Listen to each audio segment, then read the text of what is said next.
पेश। सपा महासचिव स्वामी प्रसाद मौर्य की श्री रामचरितमानस को लेकर दिए गए विवादित बयान थमने का नाम नहीं ले रहा। इस बयान के बाद से लगातार सपा नेता के खिलाफ विरोध हो रहा है।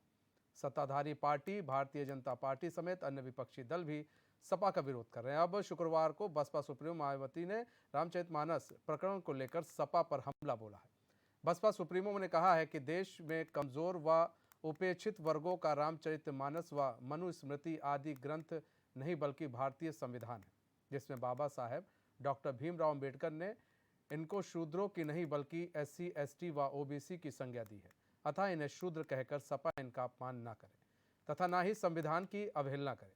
मायावती ने कहा कि सपा प्रमुख को इनकी वकालत करने से पहले लखनऊ गेस्ट हाउस के 2 जून 1995 की घटना को भी याद कर अपने गिरेबान में झांकना चाहिए और देखना चाहिए कि जब CM बनने जा रही एक दलित की बेटी पर सपा सरकार ने जानलेवा हमला कराया था, वैसे भी यह जगजाहिर है कि देश में SC ST OBC मुस्लिम व अन्य धार्मिक अल्पसंख्यकों के आत्मसम्मान एवं स्वाभिमान की कदर BSP में ही थी।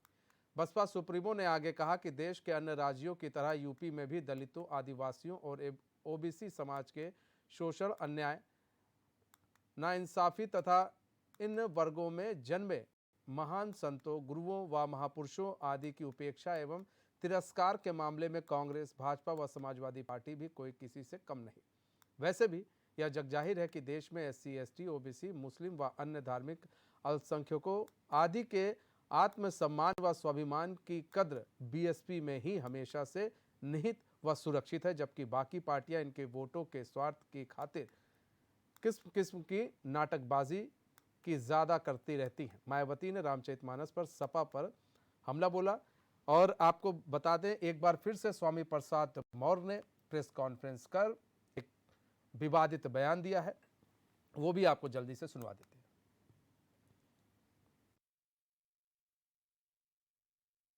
वोट देने के लिए तो हिंदू, सम्मान देने के लिए बेगाने, आखिर क्यों? और जब आप हिंदू मानते हो तो सम्मान क्यों नहीं? इसका मतलब आप केवल वोट देने के लिए इनको हिंदू मानते हो। सम्मान, स्वाभिमान की जब बात आती है, हक, हकूक, अधिकार की बात आती है, तो इनको आप दुश्मन मान लेते हो। तो ये लड़ाई आगे भी जारी रहेगी जब तक इनको सम्मान नहीं मिलता, जब तक आपत्तिजनक टिप्पणी संशोधित या प्रतिबंधित नहीं होती, तब तक ये अभियान चलता रहेगा। तो हमारे साथ हमारे संवाददाता इब्ने हसन जैदी लाइव जुड़ चुके हैं, आमिर खान सपा नेता जुड़ चुके हैं, मनीष गर्ग जुड़ चुके हैं, BJP नेता। दोनों मेहमानों का स्वागत है एचएन में। सीधे पहले इब्ने हम आपका ही रुख कर लेते हैं। इब्ने, सबसे बड़ी बात देखिए कि 2 जून 1995 लखनऊ गेस्ट हाउस कांड जो है, अब मायावती ने याद दिला दिया है सपा को कि भैया वो दिन भूल गए। आज तुम बहुत कह रहे हो दलित दलित, मैं शूद्र हूँ, मैं शूद्र हूँ। उस वक्त एक दलित की बेटी के साथ क्या हो रहा था, क्या उस वक्त तुम लोग को समझ में नहीं आ रहा था? जी हाँ मनीष, देखिए मैं आपको बता दूं कि लगभग 12 दिन हो चुके हैं जो स्वामी प्रसाद मौर्य ने बयान दिया था। और अगर हम कहें तो उस बयान को जो है, उसका विरोध जो है बिल्कुल भी थमने का नाम नहीं ले रहा है। अगर देखा जाए तो जगह जगह से उनके खिलाफ जो है धरने प्रदर्शन जा रहे हैं।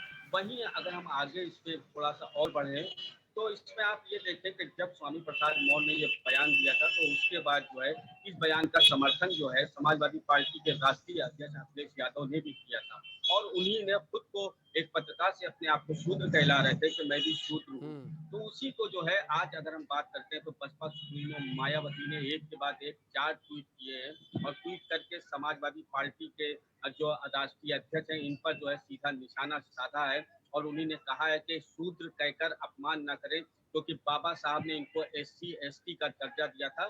तो इसलिए आप संविधान का जो अपमान कर रहे हैं वो बिल्कुल भी ना करें, क्योंकि शूद्र नहीं, इनको SC ST का जो है सम्मान दिया गया था, उसमें कहा गया था। तो अब देखना यह कि जिस तरीके से समाजवादी पार्टी के जो राष्ट्रीय अध्यक्ष हैं, इन्हीं ने स्वामी प्रसाद मौर्य के बयान का जो है समर्थन किया, बचाव किया और खुद उसमें आगे बड़बोले बनते हुए और भी उन्होंने अपनी तरफ से सब कुछ जो बोले हैं। तो जिसको लेकर मायावती ने आज 1995 की जो घटना उनके साथ हुई थी गेस्ट हाउस कांड की उनको याद दिलाई है और उनसे कहा है कि जब उस वक्त एक दलित की बेटी मुख्यमंत्री बनने जा रही थी तो उसके ऊपर किस तरीके से जानलेवा हमला समाजवादी पार्टी ने कराया था, तो उनको ये भी याद रखना चाहिए। वो जो है जिस तरीके से शूद्र या दलितों के हमदर्द बनने की कोशिश कर रहे हैं, ये सिर्फ एक कोरी कोशिश है और ये कोशिश भी केवल इसलिए है कि 2024 के मद्देनजर अपनी तरफ वोटरों को खींचने के लिए, जैसे पहले उनके पास M-22 सेक्टर था, इससे पहले भी हम लोगों ने इस पर चर्चा करी थी, अब वो दलितों को भी खींचने की अपनी तरफ कोशिश कर रहे हैं। जी मनीष। दलितों को भी अपनी ओर खींचने की कोशिश कर रहे हैं आमिर खान। सबसे बड़ी चीज ये है आमिर भाई, देखिए 1995 लखनऊ गेस्ट कांड याद दिला दिया मायावती ने, और उस एक ट्वीट ने सब कुछ बदल के रख दिया कि सपा की मानसिकता क्या थी रामचरितमानस को लेकर। जिस तरह से बीजेपी कह रही है ये वही सपा है जिसने हिंदुओं पर गोली चलवा दी थी, और ये वही सपा है जो आज रामचरितमानस पर सवाल खड़े कर रही है। अब मायावती भी कूद आई हैं और मायावती ने भी कहा है कि भैया ये गेस्ट हाउस कांड याद कर लो, मैं भी एक दलित थी, उस वक्त कहाँ था, उस वक्त सारी नैतिकता कहाँ थी, उस वक्त शूद्र कहाँ थे, उस वक्त कहाँ था दलित। आमिर भाई देखिए मैं आपको बता दूं, जैसा आपने अभी कहा कि सपा ने हिंदुओं पर गोली चलवा दी थी या इस धर्म के लोगों पर गोली चलवा दी थी, तो मैं आपको बता दूं वो किसी विशेष धर्म के ऊपर गोली नहीं चलवाई थी, बल्कि उस वक्त कानून व्यवस्था को कायम रखने के लिए सांप्रदायिक जो दंगे हो कराने के लिए जो लोग थे, असंप्रदायिक लोग थे, उन लोगों को रोकने के लिए वो गोली चलवाना आवश्यक कदम था, इसलिए ऐसा किया गया था। और मैं आपको बता दूं, जैसा कि अभी आपने कहा कि मायावती जी ने ये बात याद दिलाई है, ठीक है उस वक्त वो कांड हुआ, मैं इस बात से सहमत हूँ, लेकिन आज अगर उस चीज का सुधार करके SC ST के साथ अपने साथ जोड़ करके देखा जा रहा है तो क्या वो गलत है? ये उसी चीज का सुधार ही तो है जो माननीय अखिलेश यादव जी उन्हें गले लगा रहे हैं और कह रहे हैं कि हाँ मैं भी शूद्र हूँ, इसमें कोई गलत बात नहीं है, बल्कि वो इस बात का संदेश दे रहे हैं कि पहले जो गलती हो चुकी वो हो गई, अब समय बदल चुका है, आज हम गले लगा रहे हैं भाई, आज हम इस हिसाब से नहीं देखते। अगर उस बात को आप गलती मान रहे हैं कि मायावती जी के साथ गलती हुई थी तो आज उस गलती को सुधारा जा रहा है, तो ये तो मायावती जी के लिए बहुत खुश होने वाली बात है कि आज भाई उनकी बिरादरी की या दलित समाज को या SC समाज को अपने साथ लेकर के चल रही है पार्टी हमारी, तो इसमें कोई बुरा मानने वाली बात नहीं है, बल्कि और अच्छी बात है। और मायावती जी क्या है, उनकी डूबती हुई नैया है, तो वो इस वक्त यही इसी तरह की बातें करने के बाद सोच रही है कि 4 लोग उनके साथ आ जाएं, दोबारा से पार्टी उभरी आएगी, ऐसा होने वाला है नहीं। आमिर भाई डूबती हुई नैया नहीं है मायावती। मायावती भले ही ट्वीट पर ही ट्वीट देवी कहा जाता है उन्हें, लेकिन एक एक ट्वीट का जो है वो बड़े बारीकी से लिखती हैं और खुद लिखती हैं। मैं ये भी बता दूं वहाँ मीडिया सेल 10 नहीं बैठा है कि वहाँ लिखता है। मायावती हर ट्वीट का जो है खुद जानकारी रखती हैं, ये यही जानना है यही लिखना है, तो ये मत कहिए मायावती शायद अखिलेश यादव भी पार भी ना पा पाए, बुआ बुआ कहते थे। सबसे बड़ी चीज ये है कि लखनऊ जो गेस्ट कांड हुआ था, कह दें आज अखिलेश यादव कि वो गलत था, माफी चाहते हैं, माफी मांगते हैं मायावती जी से, जी कह सकते हैं अखिलेश यादव, कह देखिए सकते हैं। अगर आवश्यकता पड़ेगी तो ये चीज भी करी जाएगी, लेकिन मैं आपको अभी आप कह रहे हैं नहीं आमिर भाई दो बातें नहीं होनी चाहिए। अभी आप कह रहे हैं कि वो उस समय हुआ, वो गलती हुआ, उसको सुधारने के लिए वो कर रहे हैं, गलती हुआ। अब गलती जब कोई मानता है तब उसको लगता है गलती हुआ। दूसरी चीज वो कोई ये छोटी मोटी गलती नहीं थी, लखनऊ गेस्ट हाउस कांड वो सबको मालूम क्या था। आज आप इस बात को कह रहे हैं, मायावती जी भी आवाज उठा रही है, मायावती जी वो भूल गए कि हमने इनके साथ मिलकर के सत्ता में भी रहे, हम इनके साथ रहे, और उसके बाद भी अभी हम क्या नाम है उससे पहले उसके बाद भी हम एक बार इनके साथ चुनाव लड़ चुके हैं भाई, तो इसमें कोई बात नहीं है, ये तो दावपेच है, पुराने राजनीतिक दावपेच है, उन्हें याद दिलाया जा रहा है, बाकी और कुछ नहीं है। क्योंकि BSP पार्टी उसी का तो खामियाजा मायावती भुगती थी, जो उनके साथ थी, मुलायम सिंह के साथ थी, उसी का खामियाजा था गेस्ट हाउस कांड। सर देखिए देखिए मैं आपको बता दूं, मेरी भी सुन लीजिए। मायावती जी जानती हैं कि जिसको वो अपना वोट बैंक जिस बात का उन्हें प्राउड था वो चीज तो खत्म हो चुकी है, अब उनका कोई वोट बैंक नहीं रह गया। ठीक, उन्हें मालूम है कि जिस तरह अखिलेश यादव ने सत्ता में रहते हुए जिस तरह सभी लोगों का ध्यान रखते हुए विकास कार्य कराया था और सभी लोगों के विकास के लिए कार्य किया था, उसको देखते हुए SC ST वोट हमारे पक्ष में काफी ज्यादा आ चुका है। इसी बात से उन्हें इस बात की जलन हो रही है और वो इस तरह के ट्वीट करके याद दिला रही है कि मैं भी हूँ, और हो सकता है इस बात का संदेश भी हो कि वो कह रही हो कि भाई हमें साथ ले लेना आगे चल के, ये इस बात का भी मान सकते हैं। क्योंकि आप देख सकते हैं MLC चुनाव हुआ है आमिर भाई, मुंह की खाने पड़ी है सपा को, MLC चुनाव हुआ है, सारे सब देखिए- कुछ धत्ता साबित कर दिया। देखिए, ये सब मुंह की खाना नहीं कहते, ये राजनीति है। जो ठीक। वोट के बाद रिजल्ट आया, हम उसका सम्मान करते हैं, इसमें क्या बात है? सम्मान ही करना ही पड़ेगा, बचा भी कुछ नहीं। मनीष गर्ग जी भी जुड़े हुए हैं, बीजेपी नेता मनीष गर्ग जी। मायावती भाई ने साहब- देखिए ट्वीट के जरिए सपा को वो दौर याद दिला दिया कि जब एक दलित और पिछड़ी महिला सीएम बनने जा रही थी, तब किस तरह से उसके साथ ये लखनऊ गेस्ट कांड हुआ था, वो मैं याद समझ दिला गया दिया भाई साहब। उन्होंने। और एक ठीक, चीज ठीक। और भी कही, देखिए मैंने फिर कहा कि मायावती बहुत पढ़ी लिखी हैं, बहुत समझदारी से कुछ बातें वो लिखती हैं। उन्होंने कहा एसटी एससी ओबीसी इन्हें शूद्र कहकर वो अपमानित ना करें, इनको एक नाम दिया गया एसटी एससी ओबीसी। तो मतलब कई चीजें उन्होंने कहा है कि जब दलितों को बढ़ाने की जब बात की गई और डॉक्टर भीमराव अंबेडकर जी ने बात की, तो उनको एक नाम दे दिया गया एसटी एससी ओबीसी। तो उन्हें शूद्र दलित और ये सब कहकर बंटवारा करने की कोशिश ना करें। मनीष गर्ग जी। हाँ, मैं सपा नेता जो अभी आपके साथ बोल रहे थे, मैं इनकी दो बातें सुन रहा हूँ, जो दो बातों को इन्होंने कम से कम 20 बार रिपीट किया है 5 मिनट के अपनी वाक्य में। ये बार बार कह रहे हैं कि मायावती जी का वोट बैंक चला गया, वोट बैंक चला गया। सपा हमेशा वोटों की राजनीति करती है, भिड़ाने की और वोटों की राजनीति करती है। इन्हें देश प्रदेश से कोई लेना देना नहीं है, सिर्फ और सिर्फ वोटों की राजनीति करनी है। इन्हें सिर्फ एक ही चीज दिखाई देती है। रही बात दूसरी, इन्होंने कहा गेस्ट हाउस कांड में जो है हो गया था, वो गलती हो गई थी। मैं तो नहीं मानता आज तक किसी मंत्री से अखिलेश जी ने उसकी गलती मानी हो या मुलायम सिंह जी ने उसकी गलती मानी हो। अब ये कह रहे हैं गलती हो गई थी, गलती हो गई थी, कोई बात नहीं, गलती हो गई थी। किसी मंत्री से आज तक उन्होंने गलती माननी है कि हमारे जो गेस्ट हाउस कांड बहुत गलत हुआ, तो गुंडई थी वो देखिए कितनी बड़ी गुंडई थी वो। मैं नहीं मानता किसी मंत्री अब तक इन्होंने कहा हो कि हमारे जो गुंडों ने गलती कर दी थी, हम उसके लिए माफी मांगते हैं। कभी माफी मांगी है? बताइए आप ही। लेकिन मनीष भाई देखिए, सवाल ये भी उठ रहा है कि रामचरितमानस को लेकर जो स्वामी प्रसाद मौर्य है, उनके स्वर जो है मुखर होते जा रहे हैं, उनके खिलाफ एफआईआर पर एफआईआर दर्ज होती जा रही है, लेकिन अभी तक पुलिस कोई कार्रवाई नहीं कर रही है। हम हर डिबेट में आपसे ये सवाल पूछते हैं, आप हर डिबेट में यही कहते हैं कि आप परेशान ना होइए, होगी कार्रवाई होगी। लेकिन मनीष भाई, आप भी एक बार पुलिस प्रशासन से बात कर सकते हैं कि भाई ये बताइए, लोग सवाल पूछ रहे हैं और आप क्या कर रहे हैं। अब आपको किस चीज का इंतजार है? क्या किसी चीज का इंतजार है कि जब एक बड़ा दंगा या एक बड़ा बवाल हो जाएगा तब ये इस तरह मतलब स्वामी प्रसाद मौर्य की गिरफ्तारी होगी? कार्रवाई तो निश्चित होगी, कार्रवाई से तो बचा नहीं जा सकता, कार्रवाई तो बिल्कुल जरूर होगी। कोई समझ आ रहा है, कार्रवाई तो बहुत अच्छी और सख्त कार्रवाई होगी और होनी भी चाहिए। रामचरितमानस के ऊपर जो उन्होंने कह रहे हैं और जो आपस में भिड़ाने वाली बात चल रही है, उनके ऊपर कार्रवाई तो जरूर होनी चाहिए और होगी, इसको कोई रोक नहीं सकता। और रही बात मायावती जी की, मायावती जी ने गेस्ट हाउस कांड के लिए कहा है, वो बहुत शर्मनाक कांड हुआ था। ठीक। इब्ने सबसे बड़ी चीज देखिए, अभी मनीष गर्ग भी कह रहे हैं कार्रवाई होगी, कार्रवाई होगी।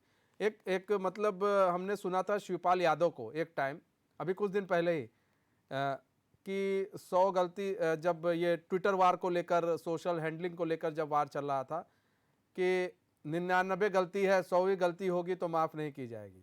तो क्या बीजेपी भी इसी होड़ में है कि भाई इनके ऊपर एफआईआर होने दो ताकि ये बच ना पाए? तो मतलब कई एफआईआर जब हो जाएगी और कई पुख्ता सबूत हो जाएंगे तब इन पर कार्रवाई की जाएगी ताकि ये जेल से बाहर भी ना निकल पाए। क्या ऐसी भी रणनीति चल रही है?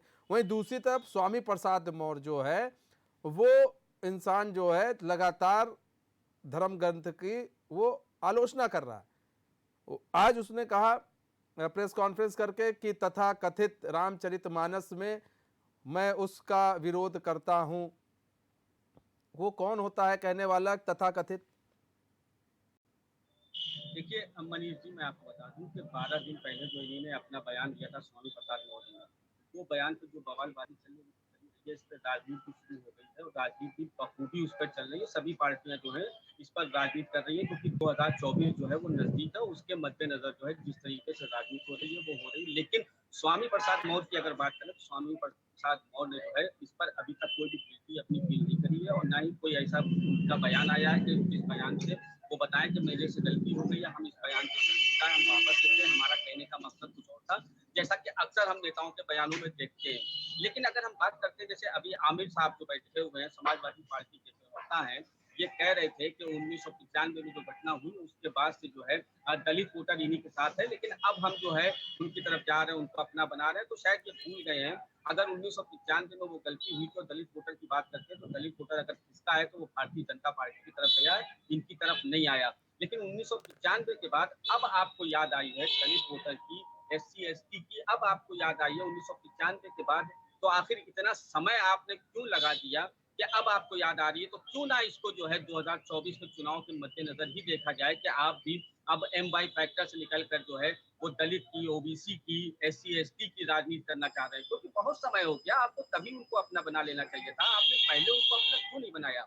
और सारा वोटर जो भी वहां से खिसका है वो गया भारतीय जनता पार्टी में गया है, वो आपको नहीं मिला है। और पहले भी मैंने डिबेट में हम लोग थे और हमने इनसे कहा था, जो आमिर साहब हैं समाजवादी पार्टी के, इनसे पहले भी हमने कहा था कि आपकी जितनी भी खुशफहमियां हैं वो दूर हो जाएंगी। जैसा अभी MLC चुनाव में दिखाई दिया है वैसे ही अभी इनको 2024 में भी नजारा देखने को मिलेगा। जी मनीष। आमिर भाई, देखिए सीधी सी बात है कि अब दलितों की याद आ रही है। चलिए ठीक है, आना भी चाहिए, राजनीतिक पार्टी हैं आप लोग।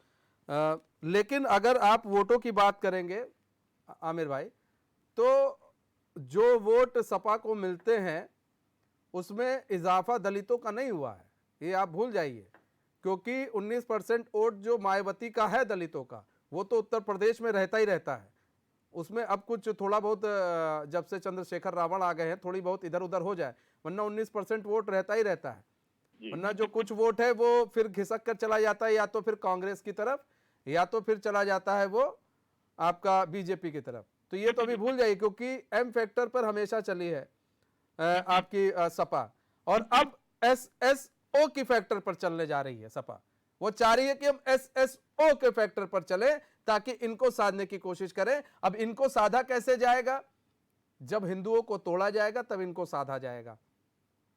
और हिंदुओं को तोड़ा कैसे जाएगा, ये इसमें भी बहुत बड़ी राजनीति थी कि हिंदुओं को तोड़ना कैसे है। उन्होंने सब कुछ ये एक प्लान के तहत था। उन्होंने कहा कि एक ऐसी चीज उठाओ जिससे देश भर में हंगामा फैल जाए, और स्वामी प्रसाद मौर्य को उसका दे दिया, भाई तुम जाओ बाहर। और स्वामी प्रसाद मौर्य वही करने अब निकल गए। इसलिए अखिलेश यादव अपने आप को शूद्र बोलते नजर आ रहे हैं। मैं भी कुछ बोल लूं? जी जी आमिर भाई। देखिए आपने मुझे इतनी सारी बातें कह दी, जैसा कि आप कह रहे हैं कि अब ये याद आ रही है, अब ये याद आ रही है, तो बाकी की जो पार्टियां हैं, जैसा कि उन लोगों का आरोप है ये है, तो क्या चुनाव के टाइम पे किसी एक पक्ष को या किसी एक तबके को अपनी तरफ करना बुरी बात है, आकर्षित करना बुरी बात है? लेकिन मैं ये तो आपका जवाब रहा। दूसरी बात मैं आपको बता दूं, जिस तरह स्वामी प्रसाद मौर्य जी ने ये बात कही, तो अखिलेश यादव ने एक भी बार इस तरह की बात नहीं, इस बात को नहीं स्वीकारा कि वो प्रतियां जलाई गई। पहले मीडिया में ये भी बात बहुत चली थी कि रामचरितमानस की प्रतियां जलाई गई, कोई प्रतियां नहीं जलाई गई थी, कहीं नहीं जलाई गई थी। देखिए बहुत सारी बातें ऐसी हैं जो एक की चार करके मीडिया के सामने प्रेजेंट करी जाती हैं। क्या जलाई गई थी भाई साहब? वो देखिए प्रतियां नहीं, लखनऊ में जलाई गई थी, हमने खबर भी चलाई है। तब क्या चलाई गई थी? वो खुद बाइट दे रहे हैं, हाँ हम जला रहे हैं। नहीं थी, कुछ पेजेस पर लिखे हुए कुछ पंपलेट थे जिसको जलाया गया था। मैं आपको बता दूं, आप इस बात की, मैं इस बात का बिल्कुल खंडन करता हूं कि प्रतियां नहीं जलाई गई थी। दूसरी बात मैं आपको बता दूं, अगर SC ST वोट को अपनी तरफ कोई पार्टी करना चाह रही है तो उसमें कोई बुराई नहीं है, क्योंकि देखिए बीजेपी के साथ भी SC ST ने जाकर के देख लिया, जैसा कि आप कह रहे हैं, तो क्या उत्थान हुआ उनका कोई उत्थान नहीं हुआ। तो आज के टाइम में अगर समाजवादी पार्टी उनको अपनी तरफ करना चाहती है, उनके भविष्य को उज्जवल करना चाहती है, तो उसमें बुराई क्या है भाई? कोई बुराई नहीं है। बिल्कुल बुराई नहीं है, करना चाहिए, उज्जवल करना चाहिए। जब आप शासन में थे तो कितना उज्जवल हुआ हमने भी देखा, कितने दंगे हुए हमने भी देखा, उन दंगों में कितने दलित मारे गए हमने भी देखा। तो आमिर भाई ये मत बताइए कौन कितना उज्जवल कर रहा है। सबसे बड़ी बात आपने कहा कि अगर राजनीति हो रही है और अगर हम उनको अपनी ओर आकर्षित करते हैं तो कोई दिक्कत नहीं। बिल्कुल, मैं पहले डेढ़ से कहते आ रहा हूं कि ठीक है, अगर चुनाव के लिए वोट बैंक की तो जरूरत है भाई, आपको जीतना है तो दलितों को अपने साथ साधना है, कोई दिक्कत नहीं है। बिल्कुल करना चाहिए, लेकिन किसी धार्मिक ग्रंथ के सहारे अगर वोट बैंक चमकाएंगे तो सर शायद जनता फिर मुंह की ना खिला दे, जैसा कि एमएलसी चुनाव में आप लोग को खानी पड़ रही है। जी, मैं भी इस बात का विरोध करता हूँ। किसी भी धार्मिक ग्रंथ के साथ इस तरह की बात नहीं करनी चाहिए, ना ही कोई ऐसी प्रतिक्रिया देनी चाहिए। मैं भी इस बात से सहमत हूँ और इस बात को मैंने आपके सामने एक बार पहले भी रखा था। लेकिन बात आती है, ये उन्होंने अपने अगर विचार प्रकट करे तो आप किसी के विचार अपने विचार कहाँ हैं? अब तो अखिलेश यादव जब साथ आ गए तो अपने विचार कहाँ हैं? वो भी तो वही लाइन बोल रहे जो लाइन स्वामी प्रसाद मौर्य बोल रहे। हम लोग तब भी यही कह रहे थे, आज भी यही कह रहे हैं कि साधु संतों को बैठाइए। जिन साधु संतों का ये अपमान कर रहा है ये व्यक्ति, ठीक है, एमएलसी होकर है, वो उन साधु संतों को बैठाइए, उनसे पूछिए क्या है, उसके बाद आपको बताएंगे क्या है। भाई अगर कुरान की आयत में कोई चीज होगी हमें नहीं पता है तो हम किसी मौलवी को बैठाएंगे, उनसे पूछेंगे। अब हम अपने मन से बाय बाय थोड़ी ना चिल्ला देंगे कि नहीं भैया इसमें ये गलत है, गलत है। पता चला आप ही लोग हमको घेर लोगे। देखिए, मैं आपकी इस बात से पूरी तरह सहमत हूं और अखिलेश यादव जी ने जो बात कही, मैं आपको फिर बता दूं, अखिलेश यादव जी ने ये बात नहीं कही एक भी बार के रामचरितमानस में गलत लिखा हुआ है। उन्होंने किसी एक श्लोक और एक लाइन की विशेष करके ये बात कही कि हम इस पे ठीक है, ठीक है आमिर भाई, मैं भी तो वही कह रहा हूँ, मैं भी तो वही कह रहा हूँ आपसे कि आखिर उसी लाइन की मैं बात कह रहा हूँ कि जो लाइन वो बोल रहे हैं उस लाइन को एक बार किसी संत महात्मा से पूछ लेते अखिलेश यादव। पूजा पाठ करते हैं अपने घर में, पता नहीं कैसे पूजा पाठ करते हैं, घर के बाहर निकलते हैं लाल टोपी पहन लेते हैं तो फिर सोचते हैं कि बस अब घर ही के अंदर पूजा पाठ है, बाकी भगवान खत्म है। ऐसी राजनीति नहीं होती आमिर भाई। आप भी अल्लाह को मानते हैं, हम भी भगवान को मानते हैं, हम लोग के दिल में अल्लाह भगवान सबके दिल में है, लेकिन अगर उनको लेकर राजनीति हो रही है तो हम किसी ग्रंथ को लेकर नहीं उठाएंगे कि हम चले ग्रंथ को उठा लिया हमने किसी कि हम कुरान से निकाल ले अब आयत। पता चला कल बीजेपी वाले कल 4 ठो कुरान से आयत निकाल लेंगे तो क्या करेंगे आप लोग? फिर उस पर अगर समर्थन मिलता रहे तो आप लोग चिल्लाएंगे कि नहीं चिल्लाएंगे? आप लोग कहेंगे कि नहीं कहेंगे मौलवी से पहले आपने बात की कि नहीं की? ठीक है, इनको किसी भी मीनिंग को गलत देखा दे तो इस चीज का भी आगे देखा जाएगा, लेकिन वास्तविकता यह है कि आदमी की विचारधारा है, कोई उसे गलत बता सकता है, कोई उसे सही बता सकता है। नहीं, विचारधारा किसी ग्रंथ पे नहीं चलती है। ना, मेरी विचारधारा है तो क्या मैं लेके आऊं, मैं कुरान लेके आऊं क्या? फिर इब्ने हसन जैदी कुरान लेके आए, वो भी अभी 4 गलती अपने कुरान में निकाल देंगे तो क्या वो लेके आएंगे वो निकालने बैठेंगे? ना, इसकी इजाजत कोई नहीं देता है कि कोई किसी ग्रंथ में गलती निकाले। जो लिख दी गई वो लिख दी गई, वो आपके यहाँ भी लिख दी गई, हमारे यहाँ भी लिख दी गई, सबके यहाँ लिख दी गई। ग्रंथ होती है, उसकी इज्जत करना हम सबका दायित्व है, और चाहे वो किसी भी कास्ट और चाहे वो किसी भी धर्म, वो चाहे किसी भी मजहब का क्यों ना हो। ठीक है, सभी मेहमानों का बहुत बहुत धन्यवाद हमारे साथ जुड़ने के लिए। इब्ने हसन बहुत बहुत धन्यवाद हमारे साथ जुड़ने के लिए और तमाम जानकारी देने के लिए। तो लगातार स्वामी प्रसाद मौर्य अपना बयान दे रहे हैं और मुखर होते जा रहे हैं, क्योंकि पार्टी का पीछे से उन पर प्रेशर भी पड़ रहा है कि भैया तुम देते रहो, हम तुम्हारे साथ हैं। वही मायावती ने भी गेस्ट हाउस कांड याद दिला दिया लखनऊ, जिससे अब सपा भी कहीं ना कहीं बैकफुट पर आती हुई नजर आ रही है। बहरहाल हमारे इस खास पेशकश में बस इतना ही। अब मुझे दीजिए इजाजत, तो खबरों के साथ बने रहने के लिए देखते रहिए चैनल न्यूज़। नमस्कार।